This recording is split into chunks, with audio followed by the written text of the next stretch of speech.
สบายดีนะพกว่าจะเลเนาะตอนนี้มาเลาะเนาะธรรมศาสตร์บ้านนาประมาณนี้เนาะบ้านนอกเนาะธรรมศาสตร์จะเป็นประมาณนี้เนาะขอย่างคอย่างสังเกตไปเนาะเสียงไก่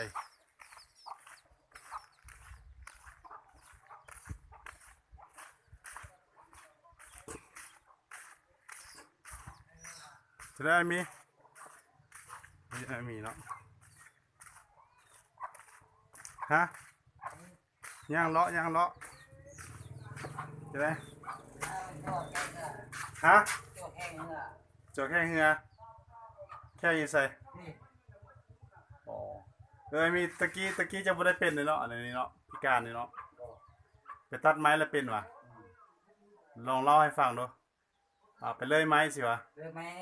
แม่พ่อข้ามาแล้วยังบ่เป็นอยู่ก็จะรับจ้างเลยไหมเงินอีกอืมเลยให้เงินเขาเป็น แล้วเป็นยังไงมันเป็นแบบมันต้ายังไงเมาเหล้าเนี่ยเมาเมาเหล้าคือเมาเหล้าเนี่ยบินเป็นวินจะส่งขึ้นมาตั้งทรงขึ้นอ๋อเขาเอิ้นว่าอย่างกับพญาตัวนี้ตายครึ่งนึงไปหม้อเขามีแต่คนด้านว่าอ๋อโอเค